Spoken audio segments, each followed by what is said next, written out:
ನಮಸ್ಕಾರ. ಇವತ್ತು ಲೈವ್ ಬಂದಿರೋ ರೀಸನ್ ಅಂದರೆ Bigg Boss Sanjana alias bathroom Sanjana.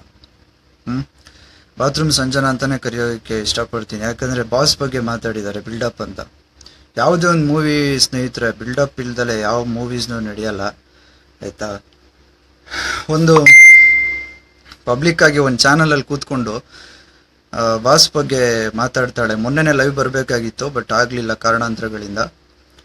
Boss ಬಗ್ಗೆ ಮಾತಾಡ್ತಾಳೆ. ಯಾಕಂದರೆ ಬೇರೆ ಯಾರೇ ಆಗಿದ್ರೂ ಬಿಟ್ಬಿಡ್ತಿದ್ವೇನೋ, ಬಾಸ್ ಬಗ್ಗೆ ತಿಳ್ಕೊಂಡಿದ್ದೀವಿ. ಬಾಸ್ ಏನು ಅಂತ ಗೊತ್ತು. ಈ ನಿಂತರ ಈ ಬಿಗ್ ಬಾಸಿಗೆ ಬಂದು ಆಮೇಲೆ ಬಾತ್ರೂಮಲ್ಲಿ ಏನೋ ಇದು ಮಾಡಿ ಫೇಮಸ್ ಆದವರಲ್ಲ ಬಾಸು. ಒಬ್ಬ ಸ್ಟಾರ್ ನಟನ ಮಗನಾಗಿದ್ರೂ ತುಂಬ ಕೆಳಮಟ್ಟದಿಂದ ತುಂಬ ಕಷ್ಟ ದಿನಗಳನ್ನ ನೋಡಿ ಬೆಳೆದಿದ್ದಾರೆ. ಅವ್ರದ್ದೇ ಆದಂಥ ಅಪಾರ ಅಭಿಮಾನಿಗಳನ್ನ ಹೊಂದಿದ್ದಾರೆ. ಸೊ ನಾನು ಒಬ್ಬ ದರ್ಶನ್ ಅಭಿಮಾನಿ. ತುಂಬ ಮನಸ್ಸಿಗೆ ನೋವಾಯಿತು. ತುಂಬ ಜನ ಟ್ರೋಲ್ ಮಾಡ್ತಾ ಇದ್ದೀರಾ, ಎಲ್ಲರಿಗೂ ಥ್ಯಾಂಕ್ಸ್. ಸಂಜನಾ ಬಗ್ಗೆ ನೀನು ಅಪ್ಪ ಅಮ್ಮನ ಕಾಸಲ್ಲಿ ಇಲ್ಲ ಬಿಗ್ ಬಾಸಲ್ಲಿ ಬಂದಿರೋ ಇದರಲ್ಲಿ ಬಂದ್ಕೊಂಡು ನಾನು ಸೈಡ್ ಆ್ಯಕ್ಟಿಂಗ್ ಮಾಡಲ್ಲ, ನನಗೆ ಹೀರೋಯಿನ್ ಆಗಬೇಕು ಆ ಥರ ಅಂದ್ಕೊಂಡು ಫೇಮಸ್ ಆಗಿ ಏನೋ ಭುವನ್ ಇದ್ದಾನೆ ಅಂತ ಅವನ ಜೊತೆ ನಾಟಕ ಆಡ್ಕೊಂಡು ಒಳ್ಳೆ ಕುಳ ಸಿಗ್ದ ಅಂತ ಫೇಮಸ್ ಆಗಿದ್ಯಾ. ಓಕೆ, ಬಾಸ್ ಆ ಥರ ಅಲ್ಲ. ಇದೇ ಕಡೆ ವಾರ್ನಿಂಗ್ ಕೊಡ್ತಾ ಇರೋದು.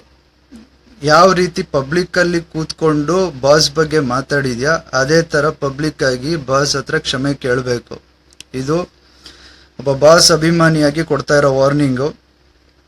ಎಲ್ಲರೂ ಲೈವ್ ಮಾಡಿ, ಎಲ್ಲರೂ ಬೈರಿ, ಯಾರು ತಲೆ ಕೆಡಿಸ್ಕೋಬೇಡಿ. ಇಂಥವ್ರು ನಾವು ಒಂದು ದಿವಸ ಮಾತಾಡೋಕೆ ಬಿಟ್ರೆ ಯಾರನ್ನ ಎಲ್ಲಿ ಬೇಕಾದ್ರೂ ಇವ್ರು ಮಾತಾಡ್ಬಿಡ್ತಾರೆ, ಯಾರ ಬಗ್ಗೆ ಬೇಕಾದರೂ, ಆಯಿತಾ? ಇವಳ ಬಗ್ಗೆ ಯಾರಾದರೂ ಟ್ರೋಲ್ ಮಾಡಿದ್ರೆ, ಇವಳಿಗೆ ಯಾರನ್ನ ಹೇಳಿದ್ರೆ ಇವಳಿಗೆ ಕೋಪ ಬರುತ್ತೆ. ನನ್ಗೆ ಯಾರು ಬುದ್ಧಿ ಹೇಳೋ ಅವಶ್ಯಕತೆ ಇಲ್ಲ ಅಂತಾಳೆ. ಬಾಸ್ಗೆ ಬಿಲ್ಡಪ್ ಅಂತಾಳೆ. ಪಕ್ಕದಲ್ಲೇ ನಿನ್ನ ಭುವನ್ ಕೂತಿದ್ದ, ಪ್ರಥಮ್ ಕೂತಿದ್ದ, ಅಟ್ಲೀಸ್ಟ್ ಅಕುಲ್ ಇದ್ರು. ಅವ್ರಿಗೆ ಯಾರಾದರೂ ಒಬ್ರಿಗೆ ಹೇಳ್ಬೋದಿತ್ತು. ಇಲ್ಲ, ಆ ಕ್ವಶನ್ಗೆ ಆನ್ಸರ್ ಮಾಡೋ ನೆಸೆಸಿಟಿ ಇರಲಿಲ್ಲ ಅನ್ಕೊತೀನಿ. ಆ ಕ್ವಶನ್ಗೆ ಆನ್ಸರ್ ಮಾಡೋ ನೆಸೆಸಿಟಿ ಇರಲಿಲ್ಲ. ಸೊ ಮನಸ್ಸಿಗೆ ಸ್ವಲ್ಪ ಬೇಜಾರಾಯಿತು. ಯಾಕಂದರೆ ಬರೇ ಬಾಸ್ ಸಿನಿಮಾಗಳನ್ನ ನೋಡಿ ಅವ್ರ ಅಭಿಮಾನಿ ಆದವರಲ್ಲ, ಅವರ ಲೈಫ್ ಹಿಸ್ಟ್ರಿ ಏನು ಅಂತ ತಿಳ್ಕೊಂಡಿದ್ದೀವಿ. ಎಷ್ಟೊಂದು ಜನಕ್ಕೆ ಹೆಲ್ಪ್ ಮಾಡ್ತಾ ಇದ್ದಾರೆ. ಈ ಥರ ಹಲವಾರು ವಿಷಯಗಳು ಗೊತ್ತು ಬಾಸ್ ಬಗ್ಗೆ. ಸೊ ಸಂಜನಾಗೆ ಇದೊಂದು ವಾರ್ನಿಂಗು. ದಯವಿಟ್ಟು ನೀನು ಪಬ್ಲಿಕಲ್ಲಿ ಕ್ಷಮೆ ಕೇಳೋ ತನಕನೂ ಇದನ್ನ ಮುಂದುವರಿಸ್ತಾ ಇರ್ತೀವಿ ಬಾಸ್ ಅಭಿಮಾನಿಗಳು. ಹಾಗೆ ಇನ್ನಿಬ್ರು ಬಗ್ಗೆ ಮಾತಾಡಬೇಕು. ಹುಚ್ಚ ವೆಂಕಟ್ ಮತ್ತೆ ಪ್ರಥಮ್ ಕಚ್ಚಡ ನನ್ನ ಮಕ್ಕಳು. ಈ ಮಾತೇನಕ್ಕೆ ಹೇಳ್ತಾ ಇದ್ದೀನಿ ಅಂದರೆ, ಅಪಾರ ಜನಸಂಖ್ಯೆ ಇವ್ರನ್ನ ಸಪೋರ್ಟ್ ಮಾಡ್ತಾ, ಅದರಲ್ಲಿ ನಾನು ಒಬ್ಬ. ಹುಚ್ಚ ವೆಂಕಟ್ ಬಂದಾಗಲೂ ಅವ್ರ ಅಭಿಮಾನಿಯಾಗಿದ್ದೆ. ಗೆಲ್ಲಬೇಕು, ಬಿಗ್ ಬಾಸ್ ಒಳಗಡೆ ಏನೋ ಒಂದು ಹೊಸ ರೀತಿ ಆಟ ಆಡ್ತಾ ಇದ್ದಾರೆ, ಹಳೆ ಸೀಸನ್ಗಳಿಗೆ ಹೋಲಿಸಿದ್ರೆ ಹೊಸ ರೀತಿ ಆಟ ಆಡ್ತಾ ಇದ್ದಾರೆ ಅಂತ ಒಂದು ಎಕ್ಸ್ಪೆಕ್ಟೇಷನ್ ಇತ್ತು. ಹೊಡೆದ್ಬಿಟ್ಟು ಹೊರಗಡೆ ಹೋದಾಗ್ಲೂ ಅನ್ಕೊಂಡ್ವಿ ಮತ್ತೆ ಒಳಗಡೆ ಬರ್ಬೋದು, ಏನೋ ಒಂದು ವೈಲ್ಡ್ ಕಾರ್ಡ್ ಎಂಟ್ರಿ ಏನೋ ಮಾಡ್ಬಿಟ್ಟು ಬರ್ಬೋದು, ಗೆಲ್ಲಬೇಕು ಹುಚ್ಚ ವೆಂಕಟ್ಟು ಅಂದ್ಕೊಂಡು ನಮ್ಮ ಫೇಸ್ಬುಕ್ ವಾಲ್ಗಳಲ್ಲಿ ಅವ್ರದ್ದೇ ಒಂದು ಫ್ಯಾನ್ ಗ್ರೂಪ್ನ ಕ್ರಿಯೇಟ್ ಮಾಡಿಕೊಂಡು ವೋಟ್ಗಳು ಮಾಡಿದ್ದೀವಿ. ಹುಚ್ಚ ವೆಂಕಟ್ ನಿನ್ಗೆ ಹೇಳ್ತಾ ಇರೋದು, ಇನ್ನೊಂದು ಸಲಿ ಹುಡುಗಿರಿಗೆ ರೆಸ್ಪೆಕ್ಟ್ ಕೊಡ್ತೀನಿ, ಅದು ಮಾಡ್ತೀನಿ ಇದು ಮಾಡ್ತೀನಿ ಅನ್ನೋದನ್ನ ಬಿಟ್ಟು ನಿನ್ನ ಕೆಲಸ ಏನಿದೆ ಅದನ್ನ ನೋಡ್ಕೊಂಡಿರು.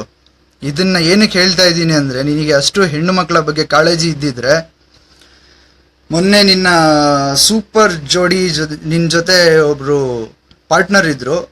ಏನೇ ಪರ್ಸ್ನಲ್ ಇರ್ಬೋದು, ಲವ್ ಮಾಡಿರ್ಬೋದು, ಮಾಡ್ದಲ್ಲೇ ಇರ್ಬೋದು, ಅವಳನ್ನ ಪಬ್ಲಿಕ್ಕಲ್ಲಿ ಕರ್ಕೊಂಡ್ಬಂದು ಕೂರಿಸಿ ಮಾತಾಡೋ ಅವಶ್ಯಕತೆ ಇರಲಿಲ್ಲ. ನೀನೊಬ್ಬ ಅಷ್ಟು ಹೆಣ್ಮಕ್ಳಿಗೆ ಏನು ಮರ್ಯಾದೆ ಕೊಡ್ತೀಯ ಅನ್ನೋದಾಗಿದ್ರೆ. ಓಕೆ, ಆಮೇಲೆ ಒಬ್ಬ ಹೇಡಿಗೆ ಸಪೋರ್ಟ್ ಮಾಡಿಬಿಟ್ಟು ಅನ್ನಿಸ್ತಾನೆ ನನಗೆ. ಪೆನೈಲ್ ಕುಡಿದ್ಬಿಟ್ಟು ಹೆಣ್ಮಕ್ಳು ಮಾಡಲ್ಲ. ನೀನು ಆ ಪ್ರಥಮ್ ಅಷ್ಟೇ. ಈ ನಾವು ನಮ್ಮ ಅಭಿಮಾನಿಗಳ ಬೆಂಬಲನ ದುರುಪಯೋಗ ಮಾಡ್ಕೊಂಡಿದ್ದಾರೆ. ಇದೇ ಯಾರಾದರೂ ಒಬ್ಬ ಸಾಮಾನ್ಯನಿಗೆ ಕೊಟ್ಟಿದ್ರೆ ಅವನ ಲೈಫ್ನ ಅಟ್ಲೀಸ್ಟ್ ಅವನು ಏನೋ ಒಂದು ಲೆವೆಲ್ಗೆ ತಂದ್ಕೊಳ್ತಿದ್ದ.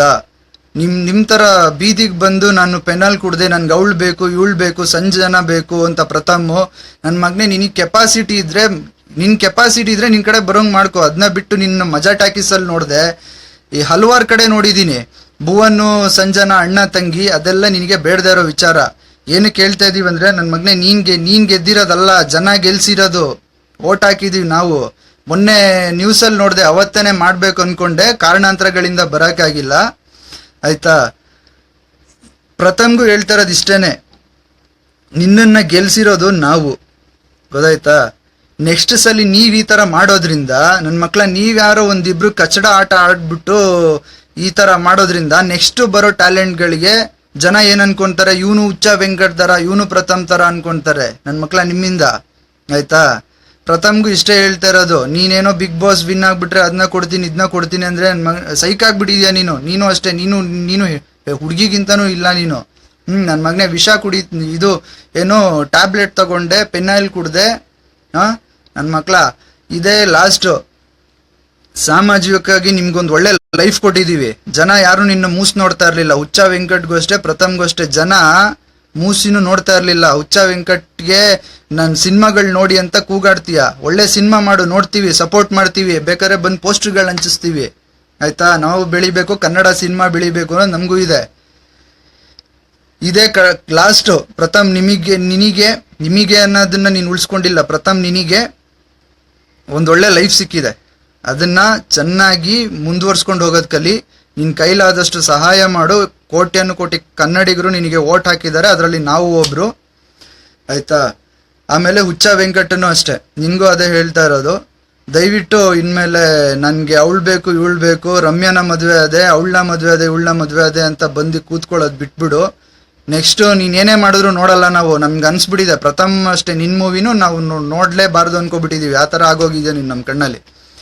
ಆಮೇಲೆ ಕಡೆದಾಗಿ ಇನ್ನು ಲಾಸ್ಟ್ ಸಂಜನಾಗಿ ಹೇಳೋದು ಇಷ್ಟೇನೆ. ಪಬ್ಲಿಕಲ್ಲಿ ಯಾವ ತರ ಬಾಯ್ಸ್ಗೆ ಬಿಲ್ಡಪ್ ಅಂತ ಹೇಳಿದ್ಯಾ ಆ ತರ ಬಂದು ಏನಿದೆ ಕ್ಷಮಾಪಣೆ ಕೇಳು. ಇಲ್ಲ ಅಂದ್ರೆ ಟ್ರೋಲ್ ಮಾಡ್ತಾನೆ ಇರ್ತೀವಿ. ಯಾಕಂದ್ರೆ ಬಾಸ್ ದೊಡ್ಡ ಅಭಿಮಾನಿಗಳು ನಾವು. ಬಾಸ್ ಜೀವನ ಚರಿತ್ರೆ ತಿಳ್ಕೊಂಡಿದೀವಿ, ಹೇಗ್ ಬಂದ್ರು ಏನಾದ್ರು ಅನ್ನೋದನ್ನ. ನಿನಗೆ ಆಪಲ್ ಕಟ್ ಮಾಡಕ್ ಬರಲ್ಲ, ಬಾತ್ರೂಮ್ ತೊಳಿಯಕ್ಕೆ ನಿಂಗೆ ಭುವನ್ ಬೇಕಾಗಿತ್ತು, ಅದರಿಂದ ಫೇಮಸ್ ಆಗಿದ್ಯಾ ನೀನು. ಬಾಸ್ ಬಗ್ಗೆ ಮಾತಾಡ್ತೀಯಾ? Boss at least Majestic cinema releasing ಟೈಮಲ್ಲಿ ಬಾಸ್ ಅವರು ಹೀರೋ ಆಗಿದ್ರು ಪೋಸ್ಟರ್ಗಳನ್ನ ಅಂಟಿಸಿದ್ದಾರೆ. ಥಿಯೇಟರ್ ಬಾಸ್ ಬಗ್ಗೆ ತಿಳ್ಕೊಂಡಿದೀವಿ, ಪೋಸ್ಟರ್ಗಳನ್ನ ಅಂಟಿಸಿದ್ದಾರೆ. ಆಯ್ತಾ? ಅಲ್ಲಿಂದ ಬಂದಿರೋರು ಬಾಸು. ಅದಕ್ಕೆ ಅವ್ರು ಆ ರೇಂಜಲ್ಲಿ ಇದ್ದಾರೆ. ನೀನು ಬಾತ್ರೂಮ್ ಇಂದ ಬಂದಿದ್ಯಾ, ಅದಕ್ಕೆ ಇಲ್ಲಿದ್ಯಾ. ಗೊತ್ತಾಯ್ತಾ? ಇದೇ ಲಾಸ್ಟ್ ವಾರ್ನಿಂಗು. ಇನ್ನೊಂದು ಸತಿ ಯಾವುದೇ ಸ್ಟಾರ್ ನಟನ್ ಬಗ್ಗೆ ಮಾತಾಡೋ ಯೋಗ್ಯತೆನೂ ನಿನ್ಗಿಲ್ಲ, ಆ ಯೋಗ್ಯತೆ ಬರೋದೂ ಇಲ್ಲ. ಪಬ್ಲಿಸಿಟಿಗೋಸ್ಕರ ಏನಾದರೂ ಮಾಡ್ತಾ ಇದ್ರೆ ಇದನ್ನ ಇಲ್ಲಿಗೆ ನಿಲ್ಲಿಸ್ಬಿಡು. ಫೇಸ್ಬುಕ್ ಅಲ್ಲ, ಡೈರೆಕ್ಟಾಗಿ ಮನೆ ಮುಂದೆ ಬರ್ತೀವಿ. ಗೊತ್ತಾಯ್ತಾ? ಖಡಕ್ ವಾರ್ನಿಂಗ್ ಕೊಡ್ತಾ ಇರೋದು ಲಾಸ್ಟ್ ಆಗಿ. ದರ್ಶನ್ ಅಭಿಮಾನಿಗಳು ಯಾರ್ಯಾರು ಇದ್ದೀರಾ ಎಲ್ಲ ಟ್ರೋಲ್ ಮಾಡ್ರಿ, ಎಲ್ಲ ಲೈವಲ್ಲಿ ಹೇಳ್ರಿ. ಈ ವಿಡಿಯೋನ ಆದಷ್ಟು ಶೇರ್ ಮಾಡಿ. ಏನ್ ನನ್ನ ಮೇಲೆ ಪರ್ಸ್ನಲ್ ಆಗಿ ಅದೇನಾದ್ರೂ ಪರವಾಗಿಲ್ಲ, ನಾನು ನೋಡ್ಕೊಳ್ತೀನಿ.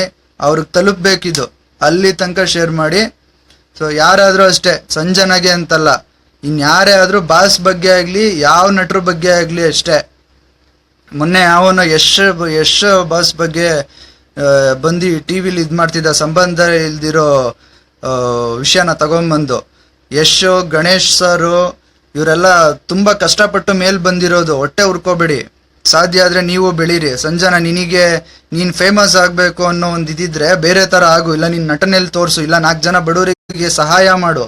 ಅದನ್ನ ಬಿಟ್ಟು ಇನ್ನೊಬ್ರಿಗೆ ಈ ತರ ಸ್ಟೇಟ್ಮೆಂಟ್ಗಳನ್ನ ಕೊಟ್ಟು, ಇಲ್ಲ ಹುಚ್ಚ ವೆಂಕಟ್ಟು ಮತ್ತೆ ಪ್ರಥಮ್ ನಿಮ್ ತರ ಇದಾಗಿ ಬಂದವರಲ್ಲ ಯಾರೂನು ಇಲ್ಲಿ. ಆಯ್ತಾ? ಇದೇ ಲಾಸ್ಟ್ ವಾರ್ನಿಂಗು. ಯಾವ ನಟರ ಬಗ್ಗೆನೂ ಮಾತಾಡಬಾರ್ದು. ಗೊತ್ತಾಯ್ತಾ? ಮಾತಾಡೋ ರೈಟ್ಸ್ ಇಲ್ಲ ನಿಮ್ಗೆ. ಇದೇ ಲಾಸ್ಟ್ ವಾರ್ನಿಂಗು. ಓಕೆ? ಈ ವಿಡಿಯೋನ ಆದಷ್ಟು ಶೇರ್ ಮಾಡಿ. ಸಂಜನಾಗ್ ತಲುಪಬೇಕು, ಸಾರಿ ಕೇಳಬೇಕಷ್ಟೇ. ಓಕೆ? Thank you.